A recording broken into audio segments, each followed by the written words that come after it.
자, 이어서 2부 출발해 보도록 하겠습니다. 2부는 2부 그냥 바로 만나보죠. 2부는 네네. 그냥 만나봐야 됩니다. 네. 금융연수원 주연수 교수 만나보도록 하겠습니다. 안녕하세요. 네, 안녕하세요. 안녕하십니까. 안녕하세요. 오늘 보니까 제가 진짜 제일 궁금한 거, 도저히 풀리지 않았던 이 궁금증, 어디 누가 해결해 줄 수가 없는 이 궁금증, 바로 뭐냐? 미국인들 도대체 돈이 어디서 나길래 이렇게 돈을 많이 쓰고 있냐? 근데 제가 그러니까 아까 앞서서 제가 뉴스 할 때도 네. 지금 연체율이 10년 내 최고치를 찍었는데 이 소비의 여력이 어디서 도대체 나온다 이게 연체율이라는 거는 지금 못 내고 있다는 얘기잖아요 결국에. 네. 그러니까 오늘은 이제 저희 주윤서 박사님과 함께 그 지출에 대해서 한번 그러니까요. 또 보는 시간 가져보도록 하겠습니다. 네. 사실 이제 이 이야기가 나오기 시작한 게 그 3분기 경제 성장률 나오기 시작하면서 이제 폭발이 된 거죠. 네. 도대체 이게 뭐 하는 짓이냐부터 네. 시작을 해가지고 GDP 4.9%가 도대체 의미하는 게 뭐냐 이제 이런 이야기들부터 시작을 했는데 그냥 간단하게 말씀을 드리면은 지금까지 소비가 계속해서 강했던 거는 어떤 의미로는 익세시브 세이빙 우리가 초과 저축이라고 하는 그 이야기 이제 드릴 텐데 그거 때문에 나타난 현상이다라고 이야기를 하고요. 아 이게 장소가 바뀌니까 네. 또 그러네요. 네, 수음 효과도 좀 많이 다른 것 같네요. 네. 저희 스튜디오가 지금 좀 바뀌니까 약간 낯서시죠? 예, 좀 그런 부분이네요. 그래서 이제 보통 이제 초과 저축에 대한 이야기를 많이 했잖아요. 근데 네. 이게 이제 어제자 샌프란시스코 페드에서 이거를 한번 리비전을 치면서 네. 또 얘기가 와글와글해졌어요. 그래가지고 저는 사실 제 나름대로 따로 계산을 해본 건데 네. 이제 그 자료를 바탕으로 해가지고 이야기를 좀 해보도록 하겠습니다. 샌프란시스코 연은에서 뭐가 나왔길래 거기서 와글와글 익세스 세이빙을 따로 이제 추산해가지고 네. 제공을 해주는 그런 자료가 있어요. 그래서 이제 그 이야기도 같이 보도록 하죠. 네, 알겠습니다. 네, 그러면 이제 첫 번째가 이게 뭐냐 하면은 이제 우리가 보통 그 경제 성장률 얘기를 하잖아요. 그걸 네. 분기별로 얘기를 하고 그다음에 지출 항목별로 잘라본 거예요. 그러면은 뭐 정부 지출 있고 순수출 있고 국내 투자 있고 민간 소비 있고 이런 식으로 구분이 되겠죠. 네. 보통 우리가 Y는 C 더하기 I 더하기 G 플러스 X 마이너스 M이라고 얘기하는 그거가 이제 이거죠. 근데 이거는 기여도로 계산을 했기 때문에 어떤 섹터가 어느 정도만큼 예를 들어서 3분기에 경제 성장률이 4.9%가 성장을 했다. 네. 그러면은 거기에서 민간 소비는 2.7% 포인트만큼 기여를 했다라고 네. 이해를 하면 되는 거예요. 우리가 일반적으로 보는 숫자하고는 조금 차이가 나죠. 네. 포인트는 지금 보시면 아시겠지만 최근에 민간 소비가 둔화되나라고 했는데 3분기에 갑자기 이게 떠올랐단 말이죠. 네. 그리고 거기에다가 또 한 가지가 더 있는 게 뭐냐면은 우리가 보통 이제 총 투자 관련된 항목 I라고 이야기를 할 때 네. 여기에는 사실 두 가지가 있어요. 첫 번째는 뭐 총 고정 자본 형성 중에서 설비 투자라든지 네. 부동산 투자 이제 이런 부분들이 있겠죠. 혹시 거기에 그럼 그게 들어가요? IRA 때문에 미국에 공장 짓는 거 거기 들어갑니까? 그 부분은 아직까지는 안 들어갑니다. 안 들어가요? 왜 그러냐 하면 공장을 짓는다 그러면 공장이 지어서 완공이 되고 이제 그게 오퍼레이션이 시작돼야 실제로 계정에는 올라가게 되어 있어요. 그래요? 예, 건설에서 그래서 우리가 건설 기성액을 먼저 보는 이유가 그거죠. 기성이랑은 다 끝났다. 네. 그러니까 이제 그러니까 그 다음에 이게 그러면 앞으로는 어떻게 되겠지? 그러면은 이제 그 뭐라고 하죠? 스타팅, 네네. 하우징 스타트 같은 그런 숫자들을 보게 되죠. 그게 이제 그런 차이가 있기 때문에 그래요. 그건 안 들어갔구나. 네, 아직까지는 안 들어가 있다고 안 보시면 되는 거죠. 들어갔는데도 저렇게 투자가 많이 일어났다고 이제 GDP를 끌어올린 효과가 있는 거죠. 그렇죠. 지금 말씀하신 바와 같이 놀라운 점이 투자가 1.5%포인트나 기여를 했다라고 나온단 말이에요. 그런데 조금만 더 까보면은 재미있는 게 나오는 게 뭐냐면은 그 중에서 기업이 가지고 있는 재고의 증가로 인한 네.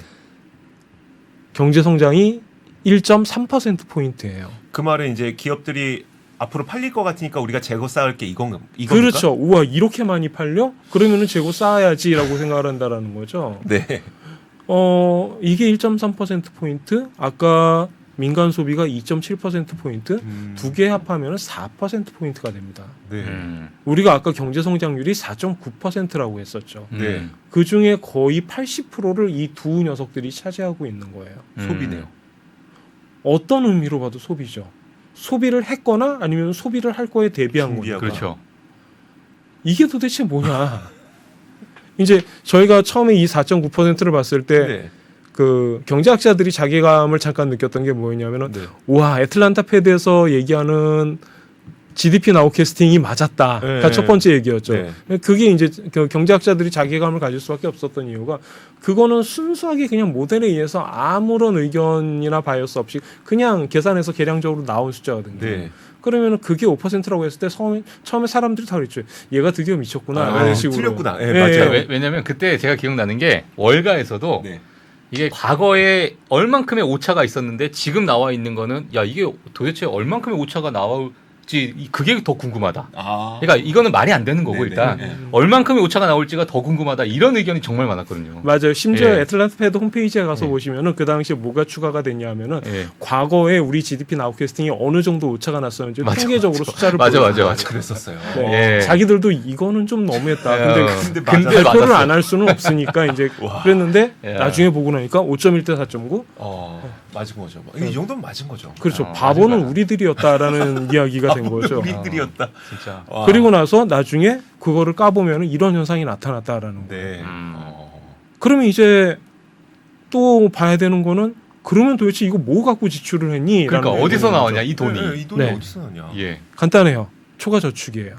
초과 저축이요. 네네. 어. 지금 이 그림은 뭐냐 하면은 여기 지금 하늘색 실선으로 된 그림이 있죠. 네. 요게 퍼스널 세이빙이에요. 그러니까 음. 이거를 저축에. 보통은 어떤 식으로 계산하냐면 우리가 세이빙스 레이트가 있고 네. 그 다음에 가처분 소득이 있죠. 네. 그럼 가처분 소득에서 소비하는 부분이 있고 나머지는 저축의 부분이 되는 네, 거죠. 그렇죠. 그거를 이제 계산한 게 이 녀석인데 음.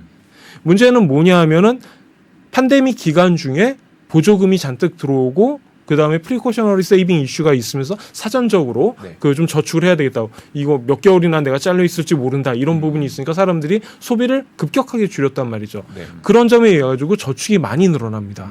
이 당시에 35%대까지도 늘어나요. 맞아요. 그러면은 이런 식으로 이 부분이 나타난다라는 거죠. 음. 그리고 여기 주황색으로 쭉 되어 있는 거는 뭐냐면은 추세예요. 이 퍼스널 세이빙이 아무런 문제가 없었다라고 한다면은 요 정도의 추세로 증가하는 것이 바람직하다라고 이야기를 하는 거죠. 이 숫자는 명목 숫자니까 예. 어차피 유동성이 늘어나고 그러면 계속해서 늘어날 수밖에 없는 그런 거죠. 자, 그러면은 우리는 뭐라고 익세스 세이빙을 초과 저축을 정의를 하냐 하면은 이 저축에서 원래 추세선보다 더 많이 나간 부분을 네. 초과 저축이라고 정의를 하자. 정상적인 상황이라면 이만큼 내가 저축을 하는데 더 많이 저축했어라는 네. 거죠. 아. 네. 그래가지고 그거를 다 큐뮬레이트해서 누적해가지고 예. 그러면은 초과 저축이 얼마나 되는지를 확인할 수가 있겠죠. 네. 그래가지고 이 숫자도 뭐 다양하게 나타나긴 합니다만 대략적으로 지금 컨센서스가 있는 거는 고점으로 봤을 때 한 2.1조에서 2.3조 정도 된다라는 이야기를 하죠. 네. 달러입니다 물론. 음. 그러면은 이게 어디까지 왔니?죠. 네. 어디까지 왔어요? 그래서 보면은 퍼스널 하나까지 세이빙이 줄어드는 게 보이죠. 예. 이 추세선 아래로 내려갔으니까 이제는 초과 저축을 쓰는 거예요. 네. 마이너스가 되겠죠. 음. 예. 그러니까 여기서부터 감소하기 시작하죠. 네. 지금 저 음영이 네네. 예를 들면은 저 주황색 점선 밑으로 내려왔잖아요. 네네네. 그러면 이제 초과 저축 자체가 이미 벌써 어떤 적정선을 내려온. 그러니까 엄밀하게 따지면은 다 쓴 겁니까? 주황색과 그다음에 이 하늘색 실선 예. 이 두 개를 비교를 해야 되는 거죠. 아. 그런데 이게 이미 지금 추세의 아래쪽에 내려와 있다라는 거는 예. 저축이 지금 상당히 적은 상황이고 적은 상황이다. 거기에다가 그동안 모아두었던 초과 저축을 2조 달러에 달하는 초과 저축을 써서 어디까지 남았냐? 지금 4,300억 불 정도 남았다라는 얘기예요. 그러면은 이것도 80% 정도 쓴 셈이죠. 네. 어. 뭐 이거는 뭐 우연의 일치겠습니다만. 네. 그럼 이게 뭘 의미하느냐? 예를 들어서 지난달 같은 경우에 초과 저축이 얼마나 줄어들었나 보면은 약 910억 달러 정도 줄어듭니다. 네. 예. 그 전달에는 한 840억 불, 830억 불 이 정도 줄어들어요. 무슨 얘기냐면 굉장히 빠른 속도로 줄어들고 있다는 네. 거죠. 음. 그래가지고 사실 이 자료가 이제 샌프란시스코 패드에서 8일날 11월 8일날 이제 그 리바이즈를 했는데 저도 이거하고 비슷한 숫자가 나왔어요. 제가 그 따로 계산을 했을 때. 네. 그래서 이 숫자에 대해서 문제는 없다라고 생각하고 그럼 저 4,300억 불이라는 건 뭘 얘기하는데 네. 별 의미 없다는 의미 제 없다고요? 주장이고요. 네. 그러니까 왜 그러냐 하면은 아니 이미 지금 저축이 추세를 하향 돌파했다. 네. 그리고 얘는 0으로 가거나 더 내려갈 수는 없는 아이다. 언젠가는 올라와야 된다. 네. 그렇죠. 그러면은 이게 올라와야 된다라는 얘기는 뭐죠? 덜 써야 된다는 거죠. 덜 써야 된다는 얘기죠. 왜냐하면 우리가 가처분 소득이라는 건 딱 두 개로 구분이 돼요. 네. 소비하고 저축이죠. 네. 그러면은 저축이 늘어나려면 소비는 줄어들 수밖에 없어요. 이게 4,300억 불 남았다가 중요한 게 아니라 물론 4,300억 불 남았다. 그럼 이거 얼마나 쓸 수 있는데 라고 얘기를 했을 때 샌프란시스코 페드에서는 뭐라고 얘기를 하냐면은 내년 상반기까지는 이게 그래도 양으로 남아 있을 것 같아라고 그 추정을 했어요. 근데 아까 제가 말씀드린 숫자를 생각해 보면은 진짜 상반기 1분기도 못 갈 것 같은데 가 첫 번째 아이디어죠. 그 아까 말씀해 주셨던 대로 대충 계산해 보면 네네. 만약에 900억 달러씩 그냥 한 달에 한 번씩 사라진다. 그러면은 4개월, 그러니까 9월 45죠 뭐. 네. 그러면 2월입니다. 딱 그 정도. 네네. 그게 무슨 얘기냐면은 이거는 그냥 무조건 다 쓴다라는 얘기죠. 근데 그게 아니고 야 이거 미친 것도 아니고 우리 수렴해야지라는 네. 식으로 이야기를 하면은 상반기까지 이 초과 저축의 플러스가 유지가 될 수는 있다라는 거죠. 자 100번 양보해서 그렇게 된다라고 하더라도 그게 그러면은 소비를 늘리는데 도움이 되느냐? 전혀 아니라는 거예요. 왜? 이게 수렴하려면은 위쪽으로 올라가야 덜 써야 되니까요. 되니까? 저축이. 네. 그거밖에 방법이 없는 거죠. 네. 간단히 얘기해서 이게 지금 플러스고 4천억이 남아있던 3천억이 남아있던 아무런 의미가 없다 이제는 더 이상. 이전에 모아있던 게 지금 요만큼 남아있는 것 같아라는 그런 느낌이 있는 것일 뿐이지 실제적으로 이거를 가지고 내가 5개월 동안 착착착착 나눠서 더 쓸 거야. 그러니까 5개월 동안은 소비가 계속해서 늘어나지 줄지는 않아라고 얘기를 하는 거는 굉장히 무리한 가정이라는 그렇죠, 거죠. 그렇죠. 샌프란시스코 패드의 그 자료를 보시면은 이 사람들이 뭐라고 썼냐 하면은 초과 저축이 상반기까지는 남아있을 것이다라고 썼지 그것이 지출에 대해서 어떤 영향을 줄 것이다라고 쓰지는 않았다는 거죠. 저는 근데 물론 이제 이거를 데이터로 하게 되면은 지금 박사님 말씀도 너무너무 저는 이제 동의하고 하나가 플러스가 뭐냐면 이렇게 많이 있었던 그러니까 내가 예를 들면 200만 원이 있었어요. 네.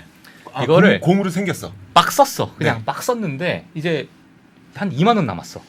근데 내가 썼던 그 패턴이 있잖아요. 네. 내가 소비했던 패턴. 네. 근데 그 패턴이 2만 원 정도 남았을 때 못하니까. 네. 근데 그 후유증이 어마어마하게 이제 연결될 거라는 그런 생각이 좀 들거든요. 그럴 수 있죠. 예. 그 이야기는 조금 이따가 드리도록 예, 하겠습니다. 있습니까? 또? 네네. 알겠습니다. 요게 이제 첫 예, 번째 아이디어였어요. 네. 초과 저축 남은 끝난 건 것 의미 같은데? 없다. 네. 남았다고 이걸 계속 쓸 거란 아니야. 생각은 하지 마. 네, 쉽지 그렇죠. 않다라는 거죠. 네네. 네. 그렇죠. 예. 그 다음에 그러면은 쓰려면은 뭐가 있어야 될까요? 원래 가지고 있던 거에서 쓰자죠. 그렇죠. 그렇죠. 네. 그거를 우리는 보통 자산이라고 부르죠. 그럼 가계 자산은 어떻게 돼 있나 보죠. 네.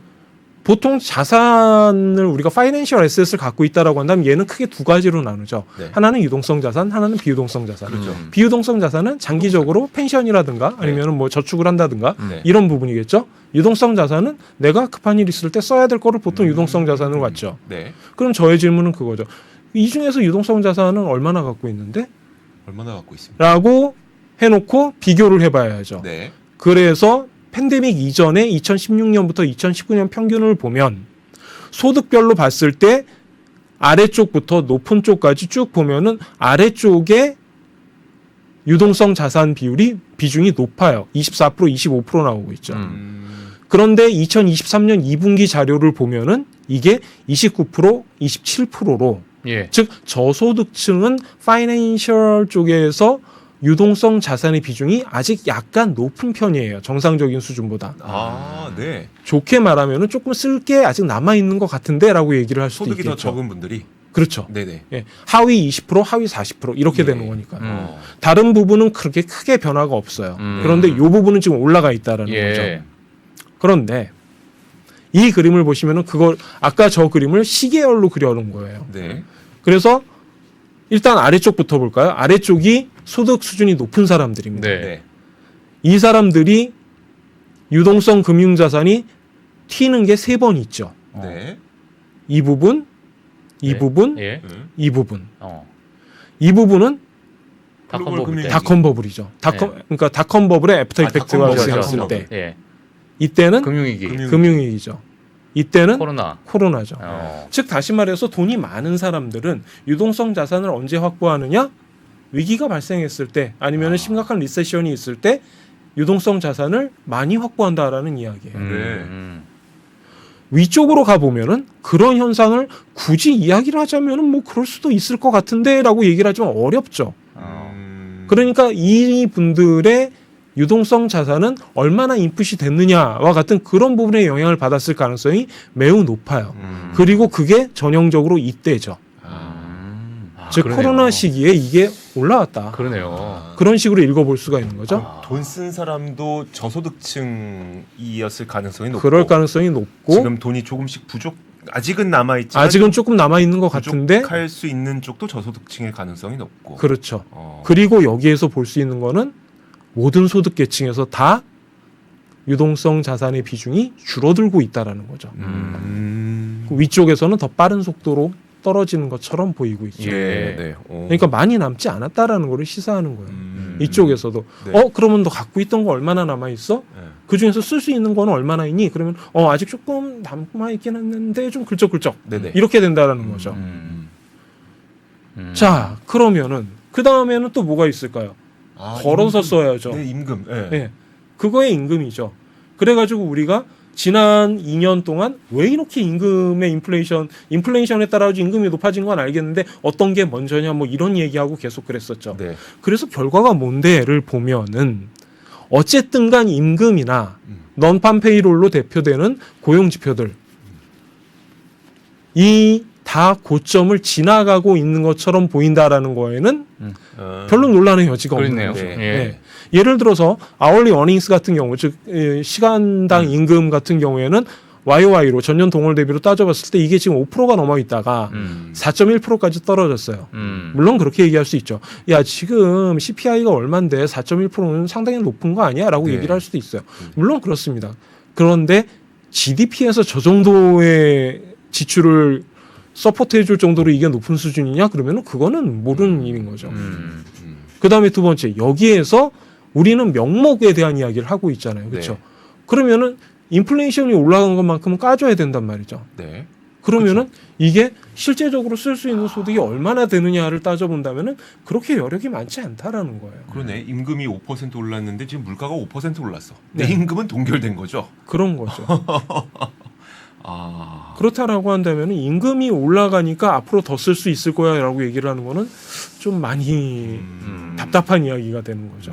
거기다가 최근에 나왔던 고용 지표들이 점차로 쿨링 다운하는 모습들을 보여주고 있는 것도 사실이에요. 그렇죠. 네. 이 숫자들 아니더라도.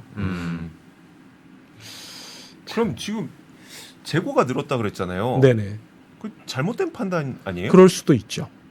아니면 이렇게 많이 썼는데 4분기까지는 쓸 거야. 그리고 미국의 4분기는 언제나 그렇지만 뭔가가 있죠. 크리스마스도 있고 그런 부분 땡스기빙도 있고 그러니까 네. 아무래도 그 소비가 늘어날 여지는 조금 있는 부분이 없지는 않아요. 그러니까 기업가의 입장에서 그거를 대비를 해서 우리가 재고를 조금 높였어라고 한다면 그거를 가지고 비판하기에는 조금 쉽지 않다라는 거죠. 네. 자, 그러면 이제 남은 거는 뭐가 있을까요? 잠깐만. 유동자산 다 썼고 초과 저축도 다 초과저축했던 거 썼고 임금도 다 썼고 빌려 쓰기. 이제 대출, 빌려 대출. 쓰는 거죠. 네. 우리는 그거를 부채라고 부르죠. 네. 가계부채를 봅시다 그러면.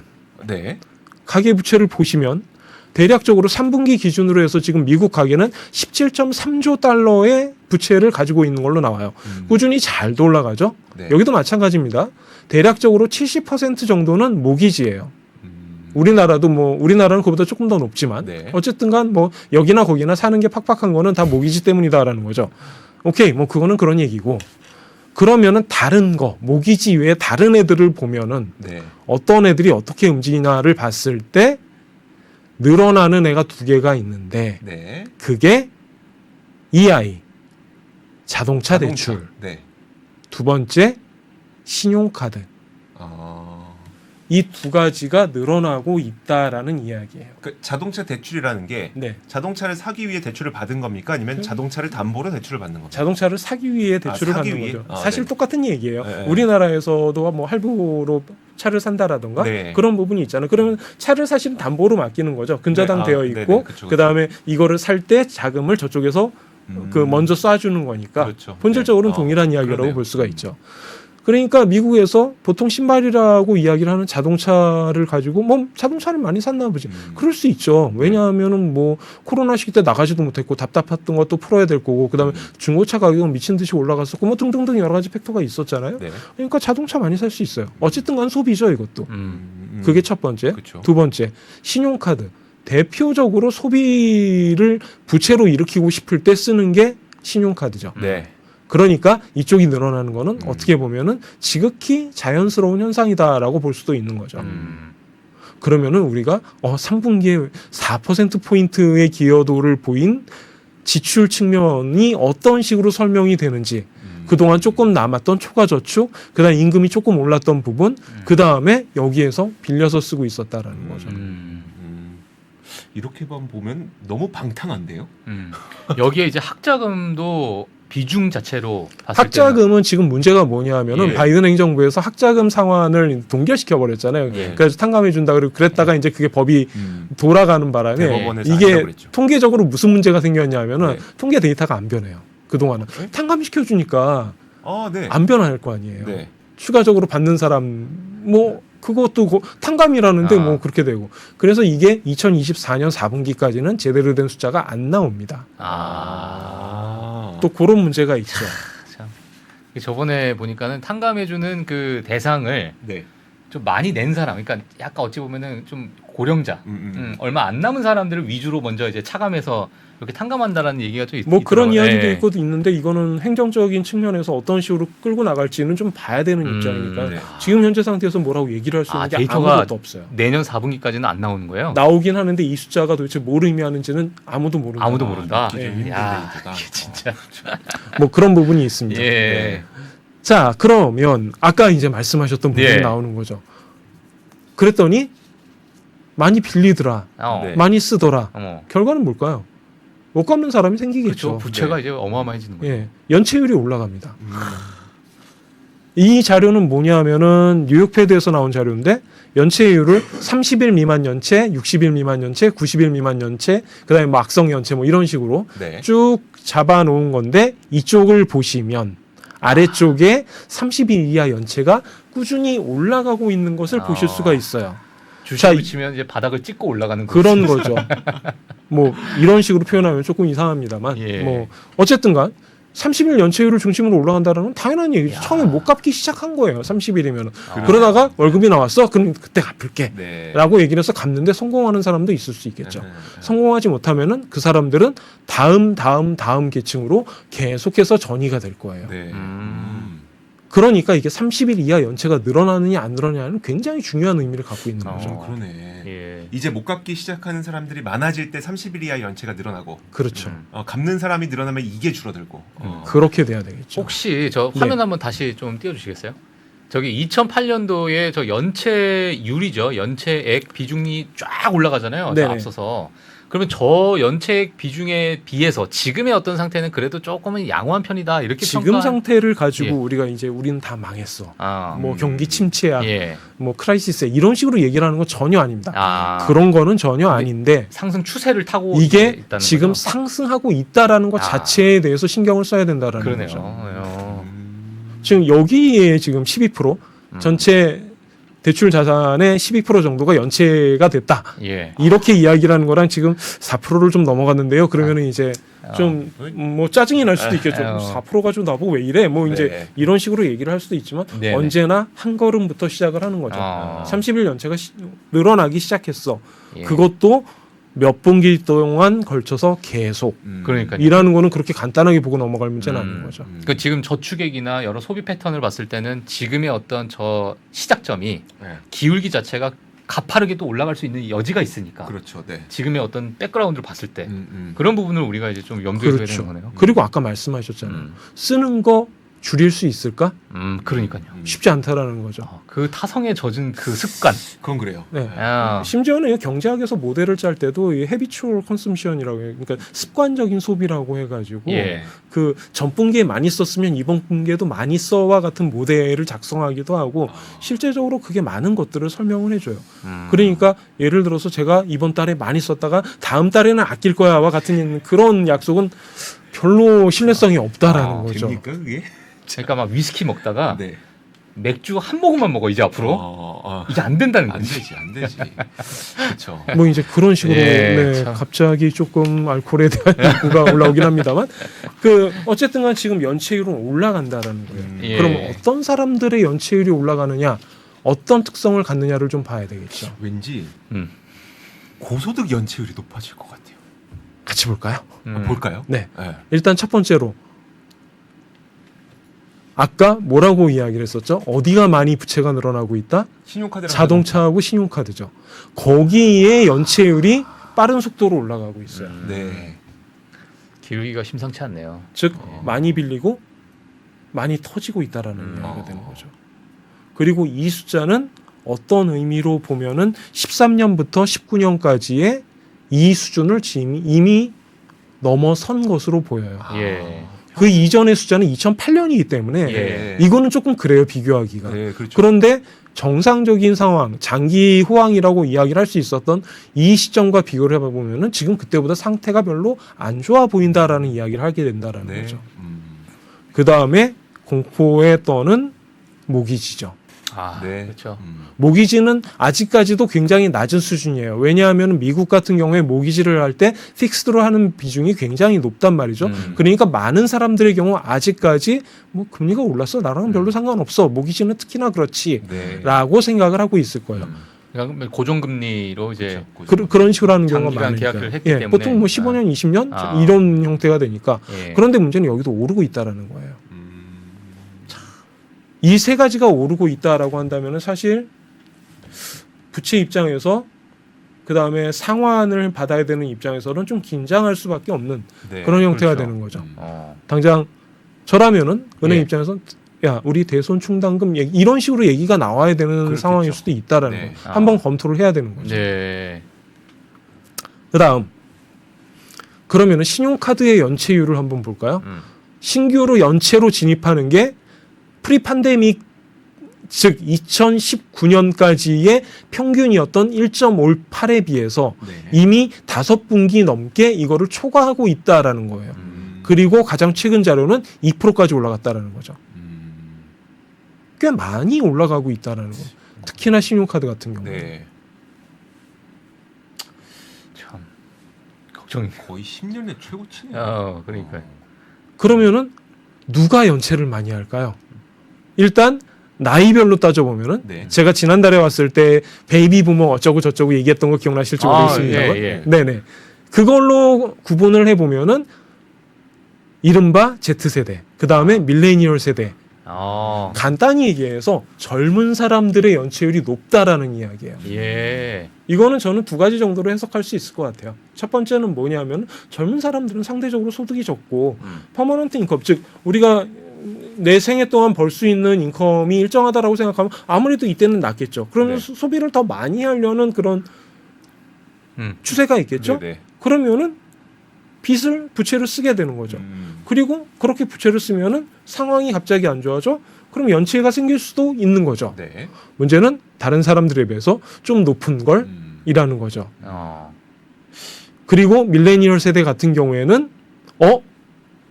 이전의 숫자보다도 높은 수준을 보이는 걸 이라고 그러네요. 이야기를 하고 있는 거죠. 네. 즉 젊은 사람들이 지금 연체 비율이 신규로 연체를 하고 있는 사람들이 늘어나고 있다.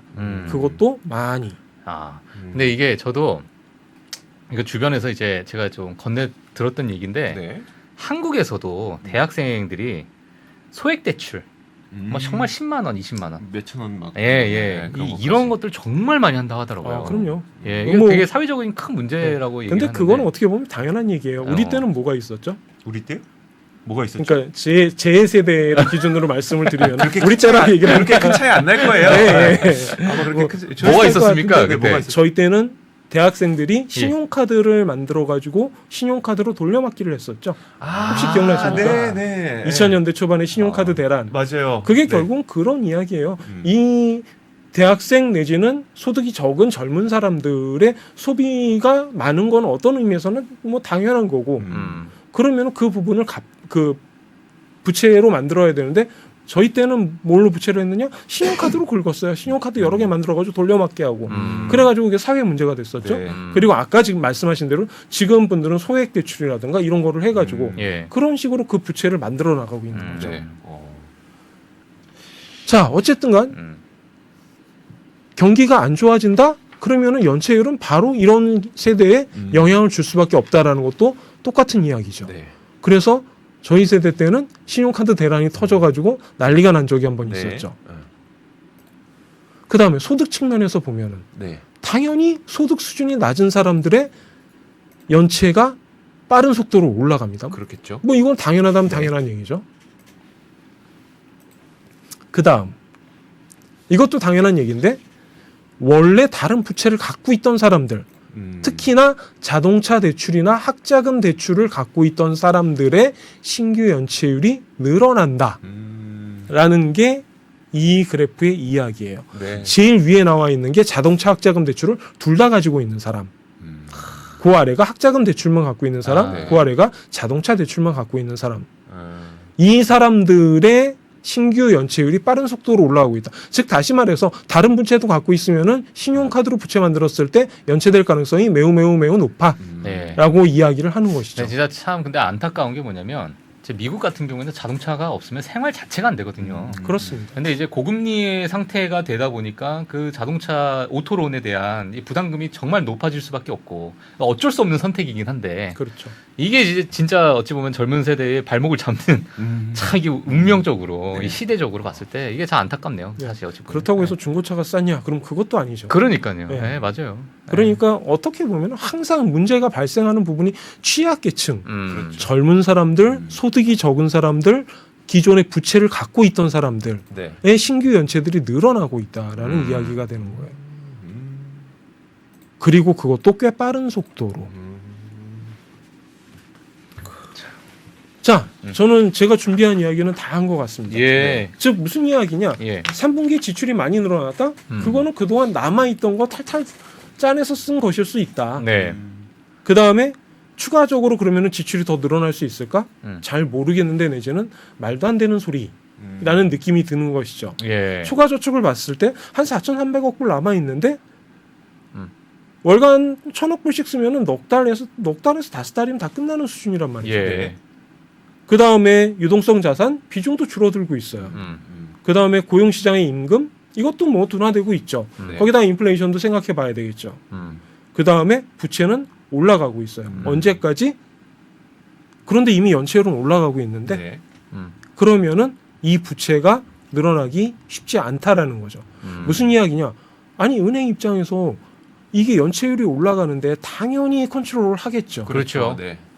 그러면은 부채를 통해 가지고 하는 것도 어느 정도 한계가 있을 한계가 수밖에 있죠. 없다라는 이야기가 되는 거죠. 그래서 좋게 이야기를 해서 1분기 정도는 괜찮을지도 몰라. 그래서 4분기 지출 뭐 나쁘지 않을 수도 있어. 마침 뭐 보니까 우리의 그 전능하신 애틀란타 피어다의 GDP 나우캐스팅께서 네. 4분기에 2.1%를 찍으셨으니까 그러니까요. 네. 그렇게 보면은 지출이 많이 이제 좋아질 수는 없다라는 거를 그 기계의 신도 예. 뭐 어떤 의미로는 예, 이야기를 하고 있는 거고 네. 전체적으로 봤을 때 이런 그 지출 쪽에서의 급격한 성장은 아, 기대하면 안 된다라는 게 아. 포인트가 되는 것이죠. 그리고 이 부분에서 봤을 때 경제학자들이 이제 다 온 것 같은데 사실은 2023년 2분기부터 마이너스 성장을 이야기했던 사람들이 계속 하반기에는 마이너스 성장 나올지도 몰라. 그리고 이제 이게 내년까지 넘어갔죠. 예. 근데요, 그러면 네. 올 연초에 우리 그 얘기 되게 많이 했었잖아요. 막 뭐 경착륙 얘기 많이 했었잖아요. 네, 그런 근데 이야기 많이 그거는 했었죠. 그 그러니까 경착륙을 전망하는 이유는 소비가 되게 어려울 거라는 소비가 어려울 거다라고 생각을 생각이었었잖아요. 했었죠. 네. 근데 그때 그러면 소비가 어려울 거라고 생각했던 이유는 뭐예요? 그때 기본적으로 생각을 했던 이유는 사실 뭔가를 빼먹고 있었던 거죠. 그게 아. 초과 저축이에요. 아. 실제적으로 초과 저축에 대한 페이퍼가 나오기 시작하는 거를 보시면은 23년 4월, 5월 이때쯤 그래요? 돼서 뭔가 좀 이상한데 그리고서는 까보니까 저축이 이렇게 많이 있었지. 그 다음부터 이제 미친 듯이 경제학자들이 초과 저축 얘기를 하기 시작한 거죠. 그러니까 경제학자들이 그 경제를 완벽하게 알고 있는 건 아닙니다. 언제나 그렇지만 네. 그 이제 어떤 사고가 터지고 나서 어떤 데이터가 나오고 나서 FMC에서 얘기하는 데이터 디펜던트.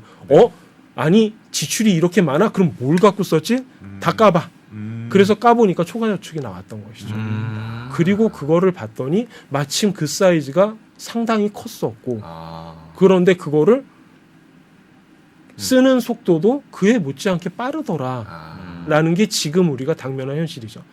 물론 이렇게 얘기를 해놓고 내년 상반기에 와가지고 그게 말고 또 딴 게 있네요라고 얘기를 할 수도 있을 거예요. 까도 계속 나와. 네, 그렇죠. 뭐가 있을까요? 그게 용돈? 뭐 논리라는 거는 결국 그런 거잖아요. 최대한 이거를 잘 맞춰가지고 그거를 가지고 이제 미래를 설명을 해야 되는 건데 언제나 미래를 설명하기 어려운 부분이 그 부분이죠. 그렇죠. 제가 이제 오늘 뭐 예를 들어서 뭐 초과 저축은 이렇고 임금은 이렇고 이렇게 다 하나하나 까면서 말씀을 드렸던 이유도 사실은 그 부분이에요.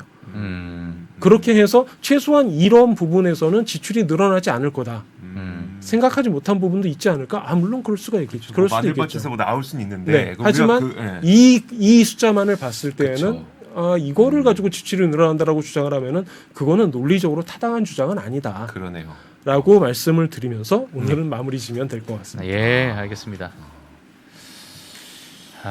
참 지출이 사실 미국의 연준에서도 늘 두 가지, 그러니까 지출과 고용. 네. 이거를 이제 가장 미국에서 우리는 자신 있다 이렇게 이제 주장했던 부분이잖아요. 네. 예, 그렇게 이제 시장의 안정을 좀 꾀하려고 그 부분에 물론 그 부분 정말 좋았고 실질적으로. 근데 이제 뭐 고용도 마찬가지고 최근에 약간의 좀 둔화되는 느낌. 네. 지출도 지금 박사님께서 말씀해 주신 것처럼 이렇게 되면 이게 진짜 그리고 이제 고금리 유지하겠다고 얘기했어, 선포했어. 네. 그럼 박사님 어떻게 보십니까? 이게 진짜 미국 경제가 뭐 경착륙까지는 아니겠지만 정말 좋지 않은 흐름으로 쭉 연결될 수밖에 없는 그런 환경 아니에요? 지금 보게 되면? 지금 상태에서 가장 흥미로운 거는 이제 이런 거예요. 예. 미국 경제가 좋아, 지출이 계속해서 나가고 있어. 그러면 기업이 많이 벌겠죠. 네. 그래가지고 그거를 바탕으로 해서 어떤 현상들이 나타나고 있냐면 고용 시장이 굉장히 핫했잖아요. 네. 굉장히 강건하게 나타났었죠. 사람을 잘라야 되는데 자르지도 않아. 그다음에 임금도 많이 줘. 이런 식으로 했었죠. 사실 임금을 많이 준다라는 거는 기업 입장에서는 뭘까요? 비용이 계속해서 증가한다라는 얘기예요. 비용이 증가하는 이게 지금 인플레이션의 효과가 사실은 여기서 나타나는 거예요. 인플레이션이 계속해서 올라가니까 그거를 다 가격에다 전가시켜 버렸죠, 기업들이. 그러니까 지금까지는 기업의 어닝스들이 계속해서 개선되는 걸로 나와요. 2분기까지 그랬죠. 예. 3분기 이거를 개선된다라고 얘기를 할 수 있을까? 좀 애매하긴 해요. 하지만 전체적으로 숫자를 보면 괜찮았어요. 뭐 그래도. 그렇게 나쁘진 않다라고 이야기를 하고 있죠. 그런데 그럼 4분기 얘기를 해봅시다. 네. 이런 식으로 지출이 안 늘어날 것 같아. 그리고 고용시장이 그대로 괜찮아라고 이야기를 한다는 것은 무슨 이야기냐면 본질적으로는 기업의 어닝스들이 즉 S&P 500 지수에 들어가 있는 기업들의 어닝스가 나빠져야 된다라는 걸 의미를 하는 거예요. 그래서 최근의 자료들을 보시면 제가 숫자를 안 가지고 왔습니다만 8월에서 9월에 올해 4분기 네. 어닝스 레이시오를 이야기를 할 때 보통 한 8%에서 10% 정도 얘기를 했단 말이죠. S&P 500 기준으로. 네. 이게 계속해서 떨어지고 있어요. 즉 다시 말해서 리바이즈 다운을 하고 있는 거죠. 예. 하향 조정을 하고 있는 거예요. 그렇죠. 그러면은 어떤 의미로는 그렇게 가야 정상이 되는 거죠. 그러면서 노동시장이 쿨다운되고 우리 어닝스가 떨어져. 그러니까 어떻게 해야 되지? 우리 구조조정해야 돼. 네. 그럼 미국 같은 경우에 구조조정의 제1번은 뭐죠? 사람을 자르는 거죠. 아직까지는 안 잘랐다. 좀 또 많이 잘랐는데 조금 약간 시니컬하게 얘기를 하면 아직 먹고 살만하구나라는 그런 반대적인 의미로 해석을 할 수도 있는 거죠. 예. 기업이 본격적으로 구조조정에 들어가는 시점이 올 수도 있다. 그렇게 되면 그게 연준이 이야기하는 그 노동시장의 쿨링 다운이 되겠죠. 그리고 그런 현상이 나타나고 기업들의 어닝스가 충분히 둔화된다라고 한다면 그때에야 사실은 기준금리를 우리 이제 슬슬 조정해도 되지 않을까? 뭐 이제 이런 이야기가 조정해야겠다. 나올 수가 있는 거죠. 이런 환경이 딱 조성이 되는 거죠. 네. 예, 악순환이 많이 연결되면. 그러게요. 그러니까 저는 그래도 고용 시장의 이제 해고, 구조 조정은 좀 마무리가 됐고 이렇게 생각을 했었는데 교수님 말씀 들어보니까 이제 시작할 수 있는 거네요. 예, 그 올해 상반기였죠. 상반기에 이제 몇몇 기업들이 그 레이오프를 하면서 네, 특히 챌린저 리포트 빅테크에서, 갑자기 네네. 쭉 올라간다 그러고 했었는데 하반기 보면은 뭐 안정적이에요, 많지 사실은. 않았어요. 예. 그러면 이게 다 조정이 끝난 거냐? 아니면은 기업의 문화가 바뀐 거냐? 우리는 사람을 자르지 않겠어. 우리가 조금 더 굶겠어. 저는 그럴 가능성 그렇게 높지 않다라고 생각을 해요. 그러니까 안 그래도 얼마 전에 CT에서도 10,000명인가 또 자른다고 하고 네. 또 어디에서도 10,000명 자른다고 하고 그리고 24,000명 얼마- CT에서. CT에서 24,000명. 24,000명. 예. 그리고 우리 유선남님도 힘들죠. 회사에서 회사에서. 구조조정이 있었다고 하고. 아니 그 형님만 잘렸을 수도 있어. 그런가? 한 명. 이런 걸 보니까 예. 이게 말씀하셨던 대로 이제 소비가 그러니까 진짜 턱 끝까지 차오르게 되면 기업들이 돈을 못 벌게 될 거고 구조조정을 시작하게 될 거고 오히려 이게 시작일 가능성이 있겠네요. 그렇죠. 그러면은 이제 알겠습니다. 계속해서 이야기해왔던 거 불안한 균형을 가고 있는데 네. 이게 유지될 수 있을 것인가 이 부분에 대한 이야기를